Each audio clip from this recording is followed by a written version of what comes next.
আমাদের আজকের চ্যাপ্টার হচ্ছে মহাকর্ষ অভিকর্ষ। শুরু করো। এটা প্রথম পত্রের 6ষ্ঠ অধ্যায়, মহাকর্ষ অভিকর্ষ। দেখো 9-10 ছিল না মহাকর্ষ কাকে বলে বলো তো? লিখাও, মহাবিশ্বের যে কোনো দুটি বস্তুর মধ্যে আকর্ষণ বলকে কি বলে? মহাকর্ষ বল, তাই না? আর পৃথিবী এবং অন্য যে কোনো একটা বস্তুর মধ্যে আকর্ষণ বলকে কি বলে? অভিকর্ষ বল। তাহলে সংজ্ঞা লিখো, মহাবিশ্বের যে কোনো দুটি বস্তু কণার মধ্যে, যে কোনো দুটি বস্তু কণার মধ্যে ক্রিয়াশীল বলকে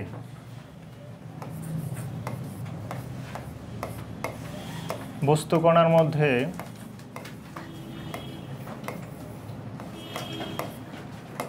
ক্রিয়াশীল, এটা আকর্ষণ বল না বিকর্ষণ বল বলো তো? শুধুমাত্র আকর্ষণ বল। বিকর্ষণ হয় মহাকর্ষের কারণে? 9-10 এই পড়ছো না? ক্রিয়াশীল বলকে মহাকর্ষ বল বলে। উদাহরণ কি মহাকর্ষ বলের? চন্দ্র এবং সূর্যের মধ্যে বল, তাই না?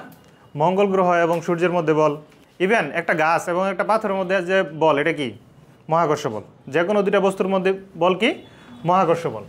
পৃথিবী হলে এটা অভিকর্ষ এবং একই সাথে মহাকর্ষ। তাহলে উদাহরণ লিখো, সূর্য ও মঙ্গল গ্রহের আকর্ষণ বল।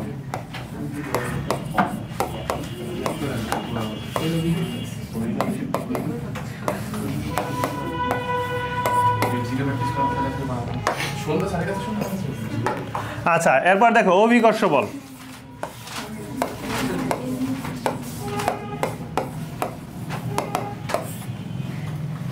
অভিকর্ষ বল হচ্ছে পৃথিবী এবং যে কোনো একটা বস্তুর মধ্যে যে ক্রিয়াশীল বল, এটার নাম কি? অভিকর্ষ বল, তাই না? পৃথিবী ও অন্য কোনো বস্তুর মধ্যকার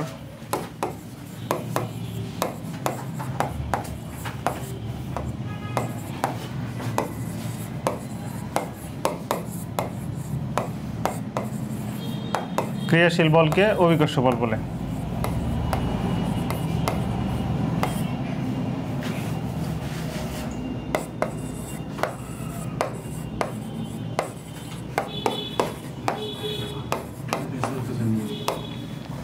আচ্ছা, অভিকর্ষ বলের উদাহরণ কি বলো? পৃথিবী আর একটা মনে করো গাছ, এর মধ্যে যে ক্রিয়াশীল বল, এটা কি? অভিকর্ষ বল, তাই না? পৃথিবী আর চাঁদের মধ্যে কি? অভিকর্ষ বল। পৃথিবী আর সূর্যের মধ্যে কি? অভিকর্ষ। হ্যাঁ, অভিকর্ষ। পৃথিবী আর তুমি।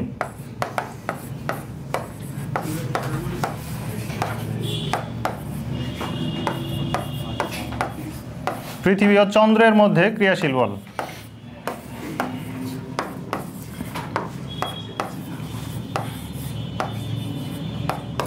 আচ্ছা বলো, পৃথিবী এবং চাঁদের মধ্যে যে ক্রিয়াশীল বল, এটা একই সাথে কি? মহাকর্ষ বল না? এই দুইটাও তো মহাবিশ্বের যে কোনো দুইটা বস্তু, তাই না? তাহলে একই সাথে এরা কি? মহাকর্ষ বল। তাহলে আমরা বলতেই পারি যে সকল অভিকর্ষ বল কি?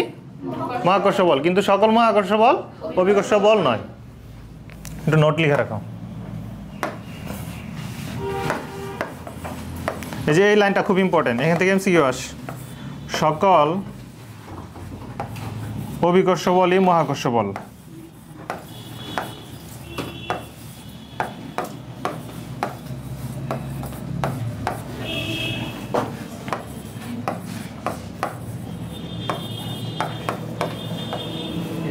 কিন্তু সকল মহাকর্ষ বল অভিকর্ষ নয়।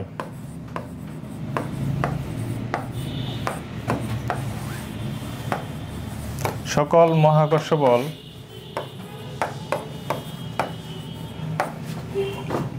অভিকর্ষ বল নয়।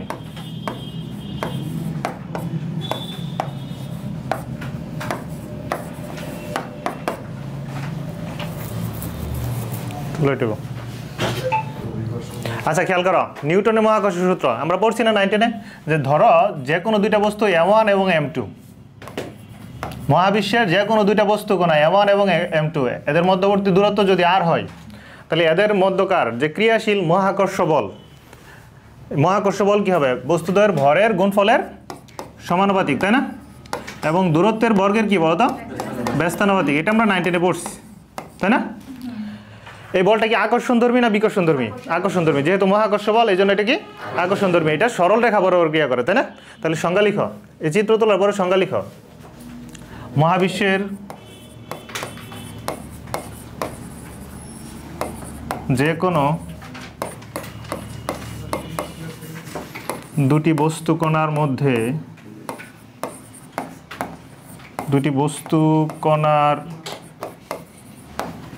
মধ্যে ক্রিয়াশীল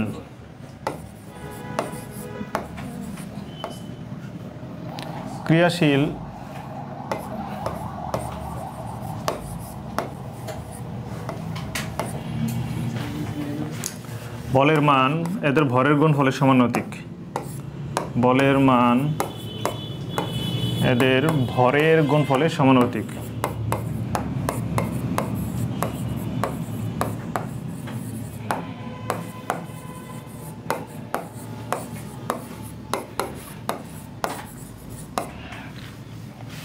এবং দূরত্বের বর্গের ব্যস্তানুপাতিক।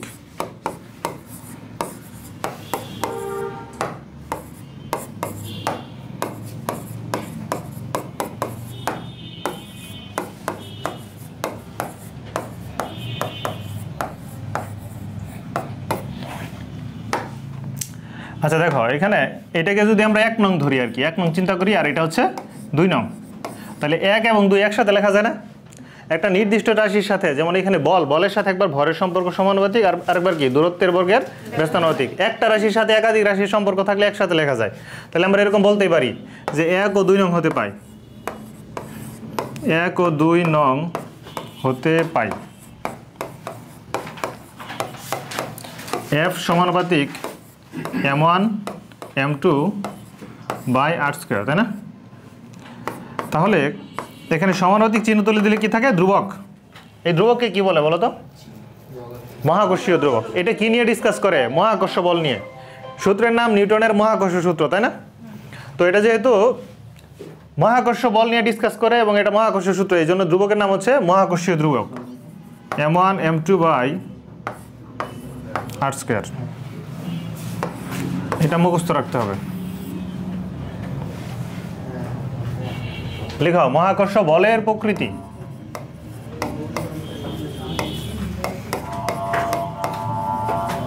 মহাকর্ষ বলের প্রকৃতি দেখো, এই মহাকর্ষ বলের কিছু বৈশিষ্ট্য অলরেডি আমরা শিখে গেছি। এটা কি ধর্মী বল? আকর্ষণ ধর্মী বল। লিখো এখানে, ইহা আকর্ষণ ধর্মী বল।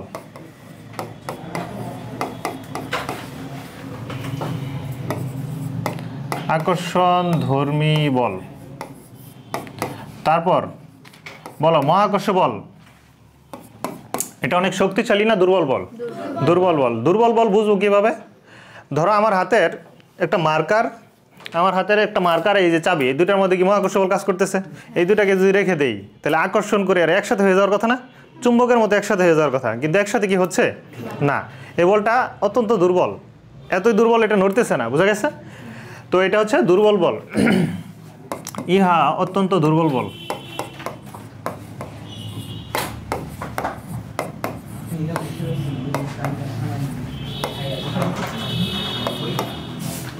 অত্যন্ত দুর্বল বল। আচ্ছা দেখো, এটা কি মাধ্যমের উপর নির্ভর করে? মহাকর্ষ বল কি মাধ্যমের উপর নির্ভর করে? লিখো মাধ্যমের উপর নির্ভরশীল নয়। মাধ্যমের উপর নির্ভরশীল নয়।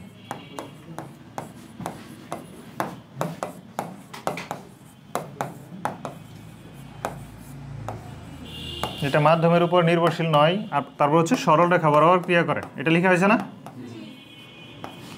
সরল রেখা বরাবর ক্রিয়া করে।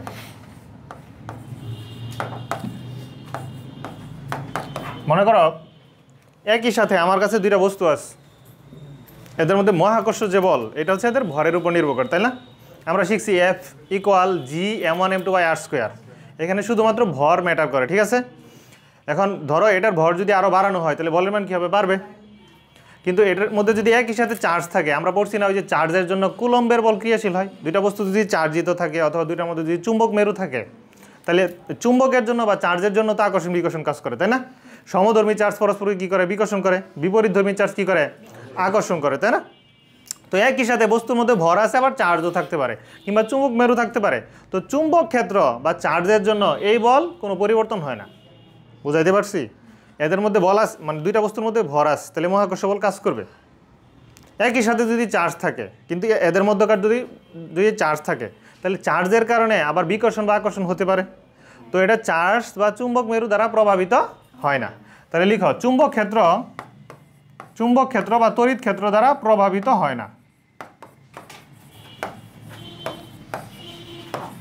এই আমাদের মহাকর্ষ বল চুম্বক ক্ষেত্র বা তড়িৎ ক্ষেত্র দ্বারা প্রভাবিত হয় না।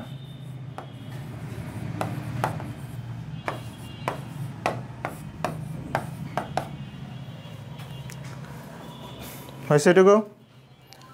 আচ্ছা, এরপরে লিখো মহাকর্ষ বলের ভেক্টর রূপ।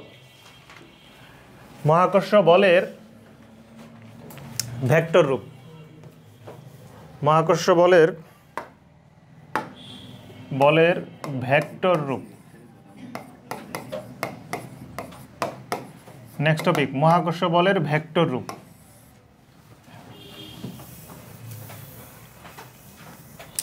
দেখো, আমরা বল কি স্কেলার রাশি না ভেক্টর রাশি বলো তো? বল হচ্ছে ভেক্টর রাশি, তাই না? তো এটা যদি ভেক্টর রূপ আমরা চিন্তা করি, এই যে F ইকুয়াল Gm1m2/r², এরকম না? F equal Gm1m2/r²। এখন এটা যেহেতু ভেক্টর রাশি, এই যে এটার উপর ভেক্টর চিহ্ন দিলাম। এই যে এখানে জি কি? মহাকর্ষীয় ধ্রুবক। মনোযোগ দাও, জি কি? মহাকর্ষীয় ধ্রুবক। এটা স্কেলারও না ভেক্টর, এটা কোনো রাশিই না। ভর যেমন একটা রাশি, বল যেমন একটা রাশি, যাদেরকে পরিমাপ করা যায়, এগুলো হচ্ছে রাশি। আর এটা হচ্ছে জাস্ট একটা ধ্রুবক, একটা ডিজিট, একটা সংখ্যা। বোঝা গেছে? তো এইটা তো স্কেলার ভেক্টর হবে না। ভর কি? স্কেলার। ভর কি? তাহলে এইখানে এই ভেক্টর, বল হচ্ছে ভেক্টর রাশি, এইটাই ইকুয়াল, এই পাশে তো কিছু একটা ভেক্টর থাকা লাগবে, তাই না? এই জন্য এখানে আমরা একক ভেক্টর লিখলাম। একক ভেক্টর n ক্যাপ বা ইটা ক্যাপ, তোমার ইচ্ছা মতো দিতে পারো, ঠিক আছে? এটা যেহেতু ভেক্টর রাশি, ভেক্টর বোঝানোর জন্য এখানে কি দিছি আমরা? একক ভেক্টর। বুঝছো? এখন আমরা কিন্তু ভেক্টর অধ্যায় পড়ে আসছি যে একক ভেক্টর। একক ভেক্টর কাকে বলে মনে আছে? কোন একটা ভেক্টরকে তার মান দিয়ে ভাগ করলে যেটা পাওয়া যায়, এটার নাম কি? একক ভেক্টর। তার মানে একক ভেক্টর, এই যে n ক্যাপ ইকুয়াল হবে যে কোনো একটা ভেক্টর, ধরলাম আর একটা ভেক্টর, এটাকে তার মান দিয়ে ভাগ করব আমরা। মনোযোগ দাও, যে কোনো একটা ভেক্টর আর এটাকে তার মান দিয়ে যদি ভাগ করি, তাহলে আমরা কি পাবো? একক ভেক্টর। ক্লিয়ার? তো এখানে ইটা হচ্ছে একক ভেক্টর। এইটার পরিবর্তে, এই যে ইটা একক ভেক্টর, এইটার পরিবর্তে যদি আমি এখানে এইটা বসাই, এই যে এইটা বসাই, তাহলে কি আসে দেখো তো? এই যে Gm1m2/r² ইন্টু এখানে কি লিখতে হবে? R vector divide by R modulus. এটা লেখা লাগবে না? বোঝা গেছে? এই যে একক ভেক্টর ইটা বা n, একক ভেক্টর n ক্যাপ, এটার পরিবর্তে আমরা ওই ভেক্টরকে বসাইছি। বুঝছো এটুকু? তাহলে ফাইনালি এরকম লিখতে হবে না যে Gm1m2, আর নিচে কয়টা আছে? দুইটা, আর এই যে একটা, তাই না? তাহলে কি লিখতে হবে? আর কিউব। কি লিখবো? আর কিউব ইন্টু এই পাশে কি? আর ভেক্টর। বুঝছো? এটা হচ্ছে মহাকর্ষ বলের ভেক্টর রূপ। বোঝা গেছে? এখানে আরও একটা বিষয় আছে, আমি একটু শেষ করি, পরে লিখো। আর একটা বিষয় খেয়াল করো, মনে করো একটা বস্তু M1 আর একটা M2, এদের মধ্যে যে ক্রিয়াশীল বল M2 বস্তুর উপর M1 বস্তুর ক্রিয়াশীল বল, এটার নাম দিলাম F12। M2 বস্তুর উপর M1 বস্তুর যে ক্রিয়াশীল বল, এটা কি F12, মানে 1 থেকে 2 এর দিকে ক্রিয়াশীল। বুঝা গেছে? তাহলে তারপর হচ্ছে M2 থেকে M1 এর দিকে যে ক্রিয়াশীল বল, এটা কি হবে বলো তো? F21। F কি হবে? F12 যেদিকে F21 কি তার মাইনাস না? তার মানে আমরা এরকম লিখতেই পারি যে F12 equal minus F21। Minus দ্বারা কি বোঝায়? ডিরেকশন বোঝায়। কি বোঝায়? ডিরেকশন বোঝায়। তাহলে যদি আমি F21 ভেক্টরটা লিখতে চাই, তাহলে যে এরকম লিখতে হবে না যে Gm1m2 বাই, এরা তো স্কেলার, মহাকর্ষীয় ধ্রুবক কি স্কেলার, ভর কি স্কেলার। এখানে ভেক্টর শুধুমাত্র কোনটা হইতে পারে বলো তো? আর কি? দূরত্ব না? আর কি? মানে নির্দিষ্ট দিকে দূরত্বটা কি? ভেক্টর না? নির্দিষ্ট দিকে যে দূরত্ব, এটার নাম কি? সরণ। এটা হচ্ছে ভেক্টর হতে পারে। তার মানে তখন আমরা কি লিখবো? যেহেতু এই যে F21, এখানে কি লিখবো? R21। বুঝছো? উপরে কি ছিল? কিউব ছিল না? উপরে কি ছিল? কিউব ছিল, তাহলে কিউব দিব। আর এখানে কি লিখবো r21, উপরে কি ছিল ভেক্টর ছিল, তার মানে তুমি এইটার পরিবর্তে এইটাও লিখতে পারো। বুঝাইতে পারছি? মানে মহাকর্ষ বলের যে ভেক্টর রূপ এটার পরিবর্তে এটাও লিখতে পারো। এই দুইটার মধ্যে যে কোনো একটা মুখস্থ রাখবা। তোলো। আচ্ছা খেয়াল করো, এবার দেখো মহাকর্ষ বল রিলেটেড কিছু প্রশ্ন সলভ করি। বলো, দুইটি বস্তুর মধ্যকার দূরত্ব যদি আমরা অর্ধেক করি তাহলে মহাকর্ষ বল কত হবে? দ্বিগুণ হবে। এই যে F সমানুপাতিক একটু আগে পড়ছিলাম না, r², এইটা যদি অর্ধেক করি তাহলে অর্ধেক করলে কত হবে বলো তো? উপরে উঠলে কি 4 হয়ে যাবে না? তাহলে অ্যান্সার হচ্ছে কত? 4 গুণ। আচ্ছা 4 গুণ 12, সরি 4 গুণ না, 4 গুণ 12। আচ্ছা পরেরটাতে যাও, 4 গুণ 12। এরপরে দেখো চন্দ্র,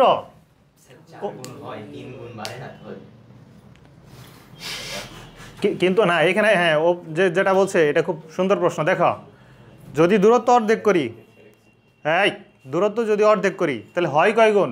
4 গুণ। তাহলে বাড়লো কত গুণ? 3 গুণ। 3 গুণ কি অপশনে আছে? না, এটা ডেন্টালের প্রশ্ন, মুখস্থ টাইপের প্রশ্ন। তো এখানে এত লজিক চিন্তা করা যায় না। যদি অপশনে এটা থাকতো যে 3 গুণ, ঠিক আছে, অথবা যদি এইটা অপশন থাকতো যে 4 গুণ হয় আর 4 গুণ বাড়ে, তাহলে সঠিক উত্তর কোনটা? 4 গুণ হয়। বুঝছো? 4 গুণ হয়, অর্ধেক করলে হয় কত? 4 গুণ, ঠিক আছে। আর 4 গুণ বাড়ে তখন এটা হইতো না, কিন্তু 4 গুণ হয় এরকম অপশন নাই, এই জন্য এটাই অপশন। বোঝা গেছে? যদি F সমানুপাতিক 1/r² হয়, হ্যাঁ, এটাকে যদি অর্ধেক করে তাহলে এই দেখো আর এর মান কত? অর্ধেক স্কোয়ার, তাহলে কত হইলো? 4 গুণ না? স্কোয়ার করলে কত হয়? তাহলে 4 গুণ হয়, ঠিক আছে। তাহলে বাড়ছে কতটুকু? আগের চাইতে বাড়ছে কত? 3 গুণ। কিন্তু 3 গুণ কি অপশনে আছে? না। যদি অপশনে এরকম থাকতো 4 গুণ হয় তাহলে ওইটাও কি সঠিক উত্তর। যদি অপশনে এরকম থাকতো 3 গুণ বাড়ে, ওইটাও সঠিক উত্তর, কিন্তু এই দুইটা নাই। তাহলে এখানে সবচেয়ে বেস্ট অ্যান্সার কোনটা বলো তো? 4 গুণ বাড়ে, এটাই ঠিক আছে, না বাইরে দিতে হবে আর কি। আচ্ছা পরের প্রশ্নে যাও। চন্দ্র ও পৃথিবীর দূরত্ব যদি দ্বিগুণ করি তাহলে মহাকর্ষ বল পূর্বের কত গুণ হবে? এই যে দূরত্ব কি করব আমরা? দ্বিগুণ করব। আর এর মান দ্বিগুণ করলে তাহলে কত? 1/4 না? কত হয়? 1/4 গুণ হয়, 4 ভাগের 1 ভাগ। আচ্ছা পরে বলছে এই যে এটা খুব কনসেপচুয়াল। একটি গাছে আপেল পৃথিবীতে স্মল f বলে আকর্ষণ করে। এই যে গাছ, এই গাছের আপেল, ঠিক আছে, এই যে পৃথিবীর উপরেই তো আপেল, তাই না? এটাকে আকর্ষণ করে কত বলে? স্মল f বলে, ঠিক আছে। এই আপেল ছোটো, সে ছোটো f বলে আকর্ষণ করে। তারপর হচ্ছে পৃথিবী বড়, পৃথিবী কি ক্যাপিটাল F বলে আকর্ষণ করে, তাই না? দুইটার সম্পর্ক কি? দুইটাই সমান। এই যে একটু আগে দেখলাম না যে F12 ইকুয়াল কি ছিল? F21 মাইনাস, তাই না? মাইনাস দ্বারা কি বোঝায়? ডিরেকশন বোঝায়। কি বোঝায়? এইটা যেদিকে আকর্ষণ করে ওইটা তার বিপরীত দিকে আকর্ষণ করে, কিন্তু বল দুইটার মান কি? সমান। আচ্ছা তারপরে দেখো পরস্পরকে স্পর্শ করা দুটি অভিন্ন গোলকের ভর দেয়া আছে। পরস্পরকে স্পর্শ করা দুইটা গোলকের ভর দেয়া আছে 100 কেজি, ব্যাসার্ধ দেয়া আছে। মহাকর্ষ বল কত? দেখো এটা একটু কনসেপচুয়াল, খেয়াল করো। এই যে একটা গোলক, এই যে আরও একটা গোলক, মনোযোগ দাও। দুইটার ভর কত? 100 কেজি, তাই না? দুইটারই ভর হচ্ছে 100 কেজি, এবং এদের ব্যাসার্ধ কত বলো? 5 মিটার। তাহলে দেখো এই যে সেন্টার থেকে এই পর্যন্ত কত? 5 মিটার। আবার সেন্টার থেকে এইটার কত? আবার 5 মিটার, তাই না? তাহলে মহাকর্ষ বল যখন আমরা হিসাব করবো তাহলে F ইকুয়াল কি লিখবো? G m1m2/r²। বলো তো আর এর মান কত? 10। আর এর মান সবসময় কি? সেন্টার থেকে সেন্টার, এই যে সেন্টার থেকে সেন্টার পর্যন্ত নিতে হবে। বুঝা গেছে? 5 আর 5 10, বুঝছো? তাহলে এখানে মান বসাও। এটা মুখে মুখে ক্যালকুলেশন করতে পারবা? চট্টগ্রাম বিশ্ববিদ্যালয় 23-24 ক্যালকুলেটার ছিল না, এটা মুখে মুখে ক্যালকুলেশন করতে পারবা? এই যে জি এর মান কত? 6.673 ইন্টু কত? 10⁻11, তাই না? আর এখানে কত? 100 ইন্টু এটা কত? 100 বাই নিচে কত? 10 স্কোয়ার না? 10 স্কোয়ার না? 5 এবং 5 কত? টোটাল 10। তাহলে 10 স্কোয়ার, 10 স্কোয়ার মানে 100, আর 100 চলে যাবে, বুঝছো? তাহলে এইখানে 100 মানে কি? 10 এর পাওয়ার 2। 100 মানে কি? 10 এর পাওয়ার, আর এখানে 10 এর পাওয়ার কত আছে? -11। তাহলে 10 এর পাওয়ার কত থাকে? -9। এই যে 6.673, বুঝছো? এরকম পাওয়ার রিপ্লেস করে ক্যালকুলেশন করতে পারো। কোনটা অ্যান্সার? খ। পরে বলছে 12 মিলিগ্রাম ভরের একটা বস্তু পৃথিবীর কেন্দ্রের দিকে কত বলে আকৃষ্ট? এই দেখো 12 মিলিগ্রাম ভরের বস্তু পৃথিবীর কেন্দ্রের দিকে কত বলে আকৃষ্ট। এই যে F equal G m1 m2 by r square. খেয়াল করো জি এর মান কত 6.673 10 টু দ্য মাইনাস 11 ইন্টু একটার ভর হচ্ছে 12 মিলিগ্রাম। তাহলে 12 মিলিগ্রামকে যদি কেজিতে নেই তাহলে 1000 দিয়ে ভাগ করব, 12 ইন্টু 10 টু দ্য মাইনাস 3। বুঝা গেছে? পৃথিবীর ভর কত বলো? পৃথিবীর ভর একটু মুখস্থ করে না, সবাই খাতায় লিখো তো। পৃথিবীর ভর, পৃথিবীর ভরটা সবাই একটু খাতায় মুখস্থ করে, এটা দিয়ে এমসিকিউ আসে। পৃথিবীর ভর হচ্ছে 6 into 10 to the 24 kg, 10 to the 24 kg. আর পৃথিবীর ব্যাসার্ধ, পৃথিবীর ভর আর পৃথিবীর ব্যাসার্ধ হচ্ছে আর 6.4 ইন্টু 10 টু দ্য 6 মিটার। পৃথিবীর ভর এবং পৃথিবীর ব্যাসার্ধ দুইটা মুখস্থ করবা।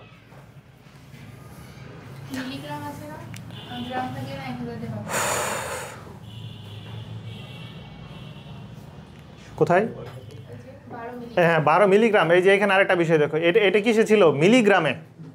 গ্রামে নিলে, গ্রামকে কেজিতে নিলে 1000 দিয়ে ভাগ করা হয়, মিলিগ্রামকে কেজিতে নিলে কি আরও 1000 দিয়ে ভাগ করতে হয়। তার মানে 10 টু দ্য মাইনাস 3 হবে না, 10 টু দ্য মাইনাস 6 হবে। 10 টু দ্য মাইনাস 6 ইন্টু পৃথিবীর ভর কত বলো? 6 ইন্টু 10 টু দ্য 24। আর নিচে কত? পৃথিবীর উপর একটা বস্তু আছে, তাই না? এটা কেন্দ্রের দিকে কত বলে আকৃষ্ট। তাহলে এই যে মনে করো পৃথিবী, এই যে পৃথিবীর ব্যাসার্ধ, আর এখানে 12 মিলিগ্রামের বস্তু, তো একেবারেই ধূলিকণার মতো, তাই না? তাহলে এখানে শুধুমাত্র ডিস্টেন্স কী হবে? পৃথিবীর ব্যাসার্ধ। ডিস্টেন্স কী হবে?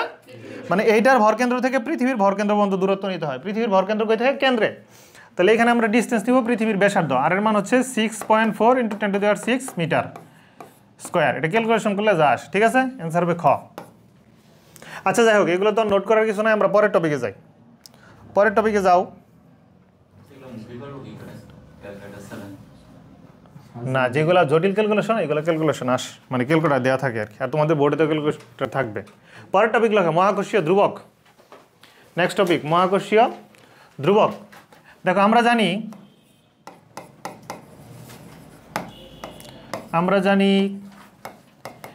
F সমান জি m1 m2 by r square.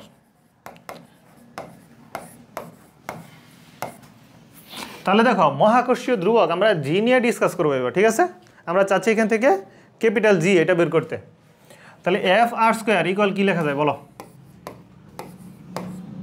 G m1 m2, তাই না? তাহলে G equal F R square by m1 m2। এখান থেকে যদি আমরা একটা সংজ্ঞা বের করি বলো, যদি একটা সংজ্ঞা বানাইতে চাই তাহলে সংজ্ঞাটা কিভাবে রেডি করব? এই দেখো এখান থেকে সংজ্ঞাটা কিভাবে রেডি করবো আমরা, যদি এই যে একক ভরের দুইটা বস্তু নেই, খেয়াল করো আমরা জি এর সংজ্ঞা চাচ্ছি। হ্যাঁ, জি এর সংজ্ঞা রেডি করতে চাচ্ছি। ধরো দুইটা বস্তু একক ভর, m1 একক ভর, m2 কি একক ভর। সবাই একটু খেয়াল করো, দুইটা বস্তু দুইটাই একক ভরের, দুইটাই 1 কেজি। এরা যদি একক দূরত্বে রাখি, আর এর মানও ধরলাম 1, ঠিক আছে? বস্তু দুটার ভরও 1, আর এর মানও কি 1। একক ভরের দুইটা বস্তু মানে 1 কেজি ভরের দুইটা বস্তু একক দূরত্বে স্থাপন করলে, 1 মিটার দূরে স্থাপন করলে যে বলে ক্রিয়াশীল হয়, যে বল কাজ করবে, ওইটাই কি মহাকর্ষীয় ধ্রুবক। বুঝছো? সংজ্ঞাটা লিখো। একক ভরের দুটি বস্তু, একক ভরের দুটি বস্তু একক দূরত্বে স্থাপন করলে, একক ভরের দুটি বস্তুকে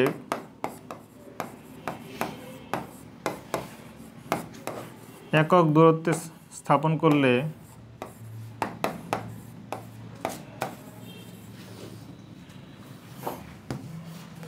একক দূরত্বে স্থাপন করলে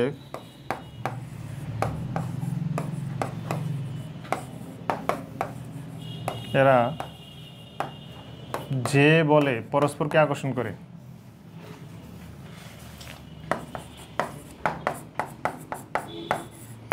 পরস্পরকে আকর্ষণ করে তাকে মহাকর্ষীয় ধ্রুবক বলে।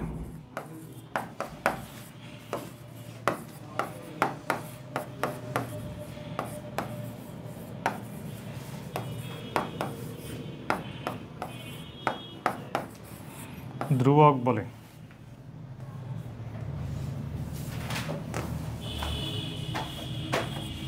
মহাকর্ষীয় ধ্রুবক বলে।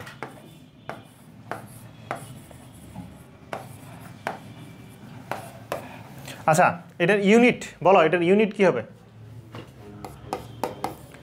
এই যে ইউনিট আমরা এখান থেকে বের করি, খেয়াল করো। বলের একক কি? নিউটন। দূরত্বের একক কি? মিটার। উপরে স্কোয়ার আছে তাই কি মিটার স্কোয়ার। এই যে নিউটন মিটার স্কোয়ার। আর নিচে দুইটাই কি ভর না? দুইটাই কি ভর। তাহলে এদের একক কি? কেজি। কেজি স্কোয়ার, তাই না? উপরে উঠলি কি? Kg inverse 2 newton metre square per kg square, বা newton metre square kg inverse 2। বুঝছো এটুকু?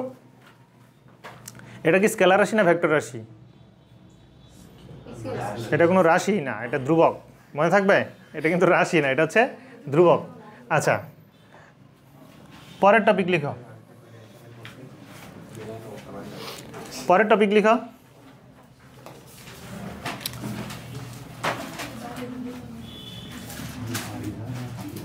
পরের টপিক লিখো।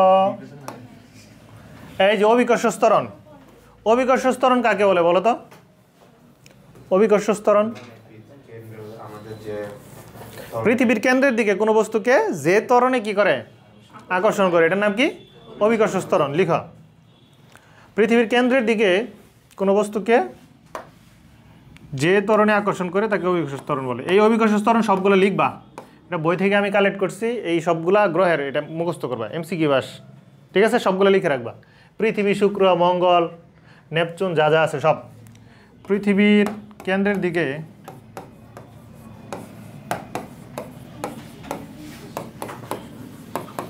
কোনো বস্তুকে যে বলে যে ত্বরণে আকর্ষণ করে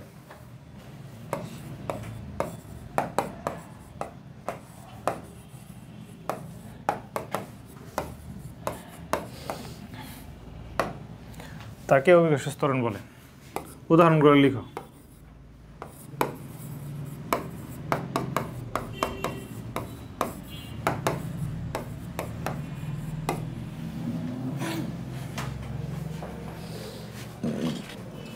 আচ্ছা দেখো, এখানে বলা হচ্ছে যদি পৃথিবীর ভর চন্দ্রের ভরের 49 গুণ হয়। মনে করো তুমি পৃথিবীর ভর মুখস্থ জানো না, চন্দ্রের ভরও জানো না, ঠিক আছে? আচ্ছা, এই যে আমাদের পৃথিবী, এই যে এখানে চন্দ্র। আচ্ছা, তো পৃথিবীর ভর যেটা, এটা ধরলাম ME, ম্যাস অফ আর্থ, তাই না? আর চন্দ্রের ভর M মানে ম্যাস অফ মুন, চাঁদের ভর। আচ্ছা, এদের মাঝখানে দূরত্ব দেওয়া আছে। দূরত্ব বলতে এটার ভর কেন্দ্র থেকে ওইটার ভর কেন্দ্র পর্যন্ত যে ডিস্টেন্স, এটা দেওয়া আছে। বুঝছো এটুকু? এদের মাঝখানে দূরত্ব দেওয়া আছে কত?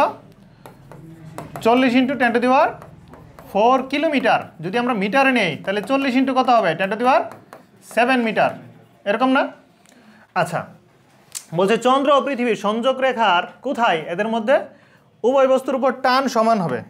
তাহলে দেখো, টান বলতে উভয় বস্তুর উপর বল সমান হবে চাইছে, তাই না? তো ধরে নিলাম এদের মাঝখানে এরকম একটা ডিস্টেন্সে এদের মধ্যকার বল কি সমান। বুঝছো? এদের মাঝখানে এরকম একটা বিন্দুতে বল কি সমান। এখানে ওরা যেহেতু বলে দিছে পৃথিবীর ভর চাঁদের ভরের কত গুণ? 40 গুণ, 49 গুণ। তাহলে দেখো, চাঁদের ভরকে যদি আমরা x ধরি, পৃথিবীর ভর কত ধরবো? 49x। এদের মাঝখানে ডিস্টেন্স দেওয়া আছে, এটা আমি ধরে নিলাম মাঝখানে এরকম একটা বস্তু, এটার ভর m, ঠিক আছে? এই বস্তুর উপর দুইটার কি টান বল সমান। বোঝা গেছে? তাহলে এই দূরত্বটা, পৃথিবী থেকে যে দূরত্ব, এটাকে যদি আমি x ধরি, তাহলে এই দূরত্ব কত হবে বলো তো? এই যে এইটা -x না, এটা -x, টোটাল দূরত্ব তো এটা। তার মানে এই দূরত্বটা হবে 40 × 10⁻7 - x। বোঝা গেছে? তার মানে এই বিন্দুতে, যে এই বস্তুর উপর যে এই বিন্দুতে যে বস্তুটা আছে, এটার উপর দুইটার বল কি সমান। তো আমি ধরলাম এই যে আর্থের ভর মানে পৃথিবীর ভর আর চাঁদের ভর কি বলো তো? সমান, তাই তো? তো যখন বল F = কি লিখবো? G(m1 m2/r²). একটা ভর হচ্ছে M(e), ম্যাস অফ আর্থ, পৃথিবীর ভর, ইন্টু আরেকটা ভর কি m, মানে যে গোলাকার যে বস্তুটা, তাই না? ডিভাইডেড বাই কত বলো তো? x²। r² না ধরে কি ধরবো আমরা? x²। বোঝা গেছে?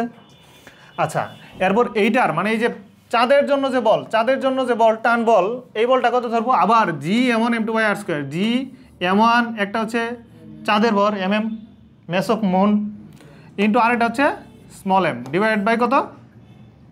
40 × 10⁷ মাইনাস এক্স হোল স্কোয়ার। বুঝছো এটুকু? এবার দেখো আমরা জি কেটে দিব, তারপর হচ্ছে যে এটা কেটে দিব, কেটে দিব, তাই না? কেটে দিলাম। তারপরে দেখো এখানে মেস অফ আর্থ এটা কত ধরছিলাম আমরা? 49x, তাই ধরছি না? 49x। এগুলোকে এক্স না ধরে ওয়াই ধরি, ওয়াই, কারণ এক্স দুই রকম হয়ে গেছে। তাহলে এটা হচ্ছে 49y ডিভাইডেড বাই কী বলো তো, এক্স স্কোয়ার। এই পাশে কত? শুধু Y by 40 × 10⁷ minus X whole square. এবার তো ওয়াই চলে যাবে, তাই না? ওয়াই চলে যাবে না? এবার ক্যালকুলেশন করে এক্সের মান বের করতে পারবো না? করো। আমি সলভ করে দেই, খেয়াল করো, এটা আমি সলভ করে দেই, মনোযোগ দাও। তোমরা কি সব তুলছ? প্রশ্ন, ফিগার টিকার সব তুলছ? এই যে দেখো এখানে এটাকে ওই পাশে নিলাম, square 40 × 10⁷ minus X square by এই যে এক্স স্কোয়ার ইকুয়াল টু এই পাশে কত বলো তো? এটাকে নিচে নিয়ে আসলাম। এই মনোযোগ দাও, এটাকে ওই পাশে নিছি, ওইটাকে নিচে নিয়ে আসছি, ঠিক আছে? এইটাকে ওই পাশে নিছি, ওইটাকে নিচে নিয়ে আসছি, তাহলে কত থাকে? 1/49 এরকম থাকে না? তাহলে এবার রুট করে দিলে স্কোয়ার উঠে যাবে। তাহলে 40 × 10⁷ minus X by X root করে দিছি কিন্তু আমরা, হ্যাঁ, ইকুয়াল টু এখানে থাকবে কত? √1/49। বুঝছো? 1/49 মানে কি? 1/7। এবার আর গুণন করো, 40 × 10⁷ মাইনাস এক্স ইকুয়াল টু কত? Into 7 equal x. এবার এক্সের মান বের করতে পারবে না? তোলো এটুকু হোমওয়ার্ক এটা, হ্যাঁ, বাসা থেকে করে নিয়ে এসো।